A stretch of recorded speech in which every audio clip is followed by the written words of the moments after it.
আসসালামু আলাইকুম রহমতুল্লাহি ওবরকাতুহু। সম্মানিত দর্শক, বাংলাদেশে অনেক দিন ধরেই সেনা শাসনের গুঞ্জন শোনা যাচ্ছে। এটি যে গত ৯ মাস ধরে যে শোনা যাচ্ছে তা নয়। বিশেষ করে ২০১৪ সনের আগে, ধরুন ২০১৩ সনে যখন হেফাজতের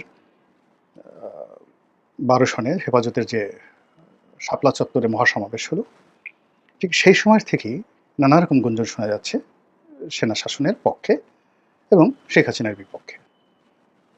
এবং যখন আ শেখ হাসিনার বলতে গেলে নির্বাচিত সরকার প্রধান হিসেবে যার কোনো ভয় থাকার কথা নয়। মানে ২০০৯ থেকে ২০১৪ অবধি। ঠিক সেই সময়টিতেও তিনি সেনা শাসনের আতঙ্কে আতঙ্কগ্রস্ত ছিলেন। কারণও আছে। তার পরিবার যেভাবে খুন হয়েছে এবং সেনাবাহিনী থেকে পদচ্যুত বিপদগামী যাদেরকে বলা হয়, অবসরপ্রাপ্ত কিছু সামরিক কর্তা, তার সঙ্গে কর্তব্যরত আ সেনা কর্মকর্তাদের একটা যোগসাজশে ৭৫ এর ১৫ই আগস্ট যে নির্মম হত্যাকাণ্ড ঘটেছে, এর ফলে শেখ হাসিনা ভয় পাবেন সেনাবাহিনীকে, এটাই স্বাভাবিক। তো ২০১৪ সনের পর তিনি মূলত ২৪ সন পর্যন্ত যেটা চেষ্টা করেছেন, পুলিশকে শক্তিশালী করার জন্য। পুলিশের হাতে তিনি মরণাস্ত্র তুলে দিয়েছেন এবং সেনাবাহিনীর বিকল্প শক্তি হিসেবে পুলিশকে তিনি গড়ে তোলার চেষ্টা করেছেন। এর ফলে কি হলো?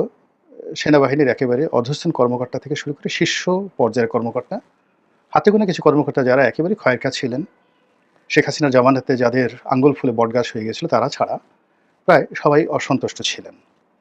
এর বাইরে বিডিআরের যে পিলখানা হত্যাকাণ্ড, এটি সেনা কর্মকর্তাদের মনে এক ধরনের বিষক্রিয়া তৈরি করেছে। এখন অব্যাহত আছে এবং সবাই সেনাবাহিনীর যারা কর্মকর্তা তাদের একটা বিরাট অংশ মনে করতেন যে শেখ হাসিনার সরকার এবং ভারত যৌথভাবে এই কাজটি করেছে।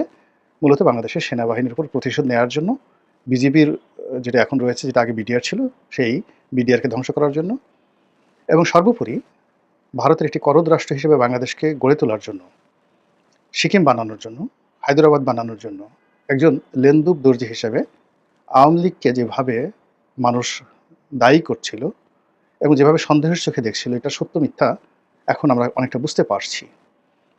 তো সেক্ষেত্রে শেখ হাসিনার বিকল্প হিসেবে মানুষ সবসময় সেনা শাসনকে কল্পনা করত। ২০১৪ পরে শেখ হাসিনার ক্ষমতা বাড়তে থাকে এবং এটি বাড়তে বাড়তে একেবারেই এমন পর্যায়ে চলে যায় যে ২০২২-২৩ সনে শেখ হাসিনাকে স্পর্শ করবে এরকম লোক আমাদের দেশে ছিল না।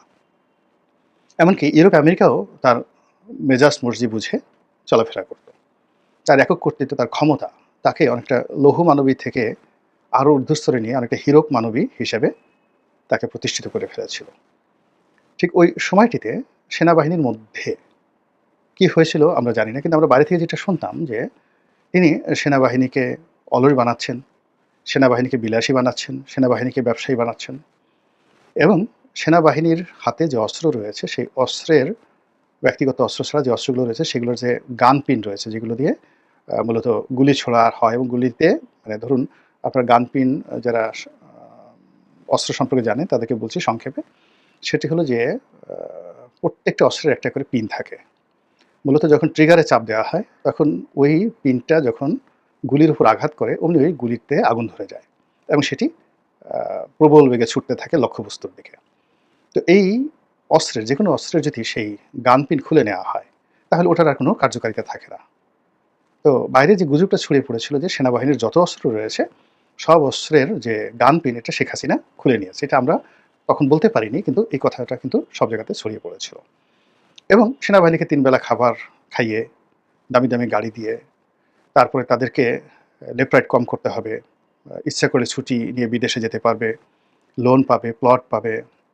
এরপরে তারা যদি ইচ্ছা করে বেল্ট নাও পড়তে পারে। আ এরকম যে বিধান অপশন বা নাল করে দেওয়ার ফলে কি হলো? তাদের মধ্যে প্রফেশনালিজম বা দক্ষতা এটা অনেক কমে যায়। আর এরকম যখন একটা অবস্থা হয় তখন অনায়াসে বিদেশি দখলদার বাহিনী বা ভারত, এমনকি মায়ানমারের আর্মি, তারা যদি বাংলাদেশের সঙ্গে যুদ্ধ করতে চায় তাহলে আমাদের সেনাবাহিনীর ভয় পাওয়া ছাড়া আর কোনো কারণ থাকবে না। তো এরকম যখন একটা অবস্থা চলছে তখন সবাই আমরা ধরে নিয়েছি যে সেনাবাহিনী হয়তো বিদ্রোহ করবে। এটা সেনাবাহিনী মেনে নিতে পারে না। উর্দির একটা বিষয় থাকে, অস্ত্রের একটা বিষয় থাকে, ট্রেনিং এর একটা বিষয় থাকে। তো সেনাবাহিনীর যে ট্রেনিংটা এটা মূলত তো ভারতকে টার্গেট করে করা হয়। তো সেই ভারতের দাবিদারি করার জন্য তো সেনাবাহিনী তৈরি হয়নি। এটা সেনাবাহিনীর সদস্যরা কখনো মেনে নেবে না। এরকম একটা আশা নিয়ে আমরা সবসময় আশা করেছি যে শেখ হাসিনার সাথে যেহেতু বিএনপি পারছে না, জামাত পারছে না, রাজনৈতিক কোনো রকম সম্ভাবনা নাই। আমরা মানে আশা করেছি যে সেনা শাসন চলবে, সেনাবাহিনী আসবে ৮-১০ বছর ৫ বছর ক্ষমতায় থাকবে। তারপরে একটা নির্বাচন-টির্বাচন হবে এরকম। অথবা আকস্মিক কোনো ঘটনা ঘটবে। সেখানে শেখ হাসিনার মৃত্যু হতে পারে, বজ্রপাতে হতে পারে, ডায়রিয়াতে হতে পারে, নিউমোনিয়াতে হতে পারে। মধ্যে তো একবার একেবারে আ যত ইউটিউবার আছে সবাই মিলে ১০ গলায় বলা শুরু করলো যে শেখ হাসিনার ক্যান্সার হয়েছে এবং তিনি একেবারে 4th স্টেজে মানে আর কদিন পরে মারা যাবেন। এভাবে খবর ছড়িয়ে দেওয়া হলো। এটা এক ধরনের ফ্রাস্ট্রেশন থেকে এই ঘটনাগুলো ঘটে। কিন্তু বাস্তবে দেখা গেল যে শেখ হাসিনার ক্যান্সার তো দূরের কথা, তিনি আরও শক্তিশালী হয়ে পড়েছেন। তো এরকম যখন সেনা শাসন নিয়ে বিভিন্ন আ ঠিক বুদ্ধিজীবী মহলে আলাপ আলোচনা হতো, তখন সবাই বলত যে, "না রে ভাই, এই সেনা শাসন সম্ভব না।" একটা সময় সেনা শাসন সারা দুনিয়াতে জনপ্রিয় ছিল। আমেরিকাই চাইতো সেনা শাসন হোক। বাংলাদেশেও হয়েছে এবং আমেরিকার হাত ছিল। যে কবারই সামরিক ক্যু হয়েছে বাংলাদেশে ৩ বার সামরিক ক্যু হয়েছে এবং ৩ বারই আমেরিকার মদদে হয়েছে। তো এখন আমেরিকা কৌশলগত কারণে চাচ্ছে না যে সামরিক শাসন আসুক। তো এই কারণে বাংলাদেশে আসলে সামরিক শাসন হবে না। তো এই কথা বলে আমরা মোটামুটি আ শুনে আমরা একেবারে হতাশ হয়ে যাইতাম। সাধারণ মানুষ হতাশ হয়ে যেত এবং এভাবে শেখ হাসিনার জামানা চলে গেল। তো এখন আমেরিকার যে পলিসি, সেই পলিসি তারা এখন অর্থনৈতিক পলিসিতে চলে গেছে। যুদ্ধ এবং ক্ষমতা দখলের পলিসিতে তারা নেই। তারা ট্রেড পলিসিতে চলে গেছে। আর অন্যদিকে আমি এই গত ৬-৭ মাসে যেটা দেখলাম যে পৃথিবীতে আমেরিকা এবং ইউরোপকে যারা এই গত ৩-৪ বছরে ৫-৬ বছরে যারা চ্যালেঞ্জ জানিয়েছে এবং চ্যালেঞ্জ জানিয়ে বিস্ময়কর সফলতা অর্জন করেছে। তারা সবাই সামরিক শাসক।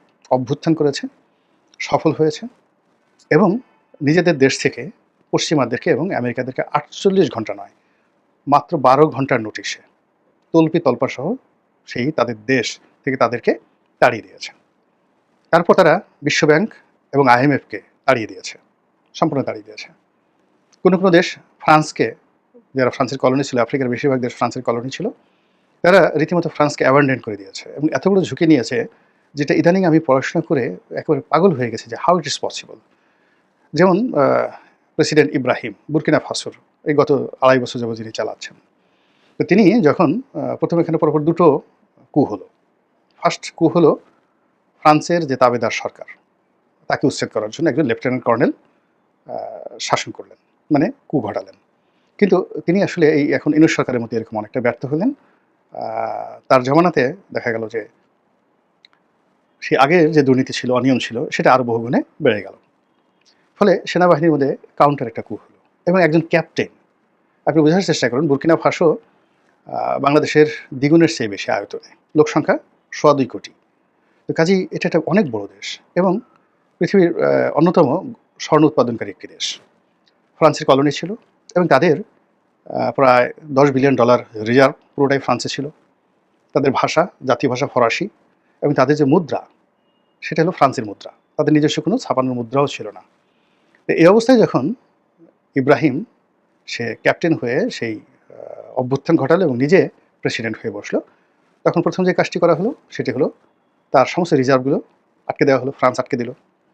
সমস্ত মুদ্রা বন্ধ করে দেওয়া হলো এবং তাদের দেশের যত বিনিয়োগ, গোল্ড মাইন থেকে শুরু করে বড় শিল্প কলকারখানা সব ফ্রান্সের দখলে এবং সব জায়গায় তারা এমবার্গো দিয়ে বসলো এবং একই সঙ্গে আইএমএফ এবং বিশ্বব্যাংক তারা এখানে নিষেধাজ্ঞা জারি করল।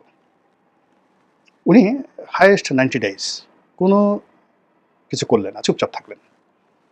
তিনি শুধু জনপ্রিয়তা অর্জন করলেন, বাড়ি গেলেন, ডোর টু ডোর গেলেন এবং অভ্যন্তরীণ তার যে সম্পদ আছে, টাকা, মুদ্রা, এইগুলো নিয়ে যেন জনগণ সন্তুষ্ট থাকে।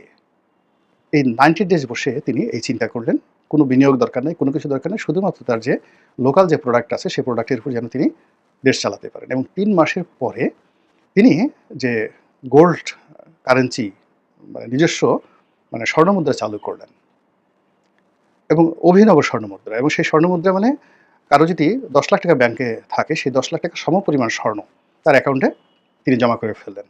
কীভাবে করলেন যে ওই যে যত গোল্ড কোম্পানিগুলো আছে তিনি সব ন্যাশনালাইজ করে ফেললেন এবং ওদেরকে ১০ ঘন্টার নোটিশে দেশ থেকে তাড়িয়ে দিলেন।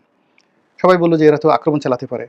তিনি বললেন যে দেখো আমাদের এই দেশটা একটা ল্যান্ডলক, অন্তত ৫টি আফ্রিকান দেশ ক্রস করে আমাদের দেশে সৈন্য পাঠাতে হবে, অথবা আমাদের দেশে বোমা নিক্ষেপ করতে হবে, যেটা একেবারে অসম্ভব।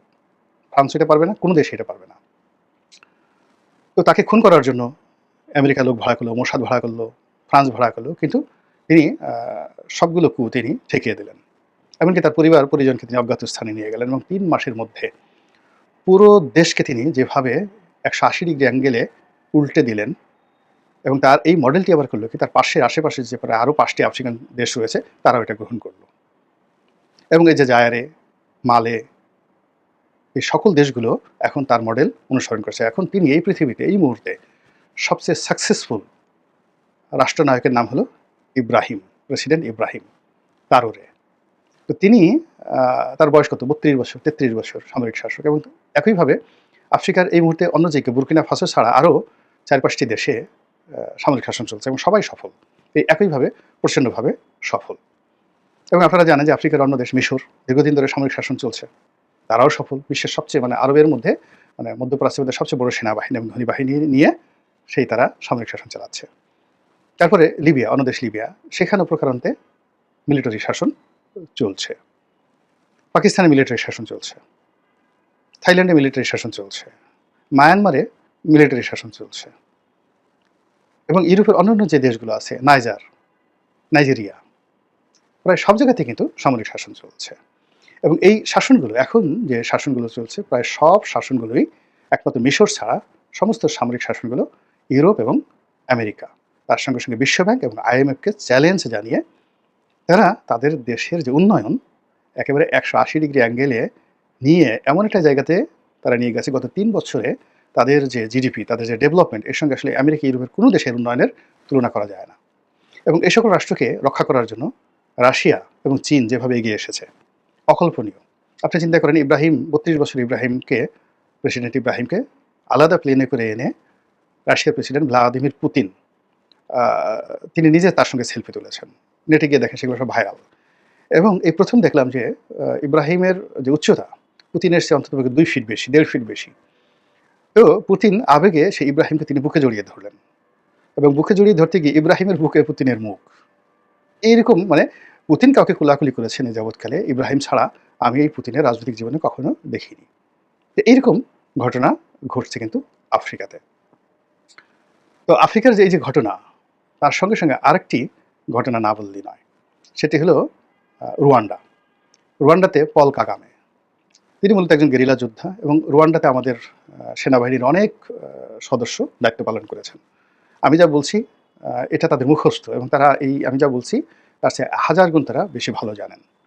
সেই রুয়ান্ডা এখন পৃথিবীর জন্য role model in terms of democracy, in terms of সুশাসন, গণতন্ত্র, সুশাসন এবং ন্যায় বিচার। এবং এই যে কাজটি করছেন তিনি একজন সামরিক জেনারেল, পল কাগামে। এবং তিনিও ইউরোপ আমেরিকাকে চ্যালেঞ্জ জানিয়ে সেখানে প্রথমে সামরিক শাসন এবং সেখান থেকে গণতান্ত্রিকভাবে একটি দেশের নির্বাচিত প্রেসিডেন্ট, জনগণ তাকে, জিয়াউর রহমান সাহেবকে যেভাবে ভালোবেসে মানুষ ভোট দিয়েছিল, তাকেও ঠিক সেইভাবে ভোট দিয়ে এখন আপনি রুয়ান্ডার যে স্ট্যাটিস্টিক্স যদি দেখেন, মাথা খারাপ করার মতো, রাস্তাঘাট যদি দেখেন, খারাপ করার মতো, মাথা খারাপ করার মতো সব কিছু করছে। আরেকটি দেশ আমরা যেটিকে বলি উগান্ডা, ইদি আমিনের দেশ। তো 1980-র দশক থেকে, তো অলমোস্ট প্রায় 40 বছর হলো না, 40-45 বছর, যিনি এই দেশটি শাসন করছেন সেটি হলো মুসেভিনি। তো তিনি একজন সামরিক শাসক, সামরিক জেনারেল। 45 বছর যাবত তিনি উগান্ডার শাসন করেছেন, এবং উগান্ডাকে তিনি এখন যেখানে নিয়েছেন, তিনিও ঠিক সেই সামরিক শাসনকে জনপ্রিয় করে এটাকে একটা গণতান্ত্রিক আদলে, ঠিক বাংলাদেশে জিয়াউর রহমানের মতো একটা অবস্থানে তিনি উগান্ডাকে পৌঁছে দিয়েছেন। এবং তিনি যেভাবে ফ্রান্সকে, আমেরিকাকে, তারপর ইংল্যান্ডকে চ্যালেঞ্জে জানিয়ে আজকে 45 বছর যাবত টিকে আছেন, বিস্ময়কর। তার বক্তব্যগুলো যদি আপনি শোনেন, সিলভিও মুসোভেনি, তার ইংরেজি, তার ব্যক্তিত্ব, তার পার্সোনালিটি, তার সেন্স অফ হিউমার, তার নেতৃত্বের যে গুণাবলী, এর সঙ্গে আপনি যদি ইমানুয়েল ম্যাক্রো, তারপরে Mohammed bin Salman, Narendra Modi, Donald Trump, mister Putin পাশাপাশি দাঁড়া করান, আপনি দেখবেন যে সেই মুসোভিনিকে অনেক স্মার্ট এবং রাষ্ট্রনায়ক হিসেবে মনে হচ্ছে সব দিক থেকে। তো এই যে আফ্রিকাতে যে ঘটনাগুলো ঘটছে, সাব সাহারা, পশ্চিম আফ্রিকা যেটিকে বলা হয় পশ্চিম আফ্রিকা, এবং আফ্রিকার অন্যান্য অঞ্চলে যে ঘটনাগুলো ঘটছে, সেগুলোর আওয়াজ সারা পৃথিবীতে কিন্তু পৌঁছে গেছে। আমার মতো একজন বেসামরিক মানুষ সে যদি এই বিষয়গুলো জানতে পারে, তাহলে বাংলাদেশে যারা সামরিক ব্যক্তিত্ব তারা কি জিনিসগুলো জানেন না? আর সেগুলো জানার পরেও আমাদের দেশে যারা বেসামরিক রাজনীতিবিদ রয়েছেন, এখনও কেউ নাকে তেল দিয়ে, কেউ নাকে নস্যি লাগিয়ে তারা দ্বিধার্সে ঘুমাচ্ছেন আর বলছেন যে বর্তমানে জমানা মিলিটারি শাসনের জন্য উপযুক্ত নয়। এবং আমরা এই যে নিজেরা গুতিগুতি করে আমরা কাদেরকে আহ্বান করছি, কাদেরকে জায়গা করে দিচ্ছি, এটি কি একবার আমরা ভাবছি? যদি ভাবতাম তাহলে কি আমরা এই কাজগুলো করতাম? মহান আল্লাহ রাব্বুল আলামিন তো গত ৯ মাসে আমাদেরকে যে অপার সুযোগ দিয়েছিলেন সবাইকে, বিএনপিকে, জামাতকে, তারপরে শেষে আওয়ামী লীগকে, জাতীয় পার্টিকে, এরপর ডক্টর মোহাম্মদ ইউনূসকে, দেশের বুদ্ধিজীবী যারা আছেন তাদেরকে, সবাইকে সুযোগ দিয়েছিলেন। আমরা হামানদিস্তা দিয়ে, মানে হামানদিস্তা তো যেগুলো পান আছে দেখেন, হামানদিস্তা দিয়ে যেইভাবে পান, সুপারি, চুন একসাথে ছেঁচে গুঁড়া করা হয়, আমরা আল্লাহর দেয়া সেই নিয়ামতগুলোকে গুঁতো মানে একদম গুঁড়ি করে, হামানদিস্তা দিয়ে গুঁড়ি করে আমরা সেগুলোকে চিবিয়ে মানে পিষে ফেলার মতো অবস্থা করে ফেলেছি। ফলে আজকের এই দিনে যে কথাগুলো শোনা যাচ্ছে, এই কথাগুলো আগামী দিনে পরিবর্তিত পরিস্থিতিতে আপনার কি মনে হয়? বলতে পারবো? প্রশ্নই আসে না। মহান আল্লাহ আমাদের সবাইকে হেদায়েত দান করুন এবং হেফাজত করুন। আসসালামু আলাইকুম ওয়া রাহমাতুল্লাহি ওয়া বারাকাতুহু।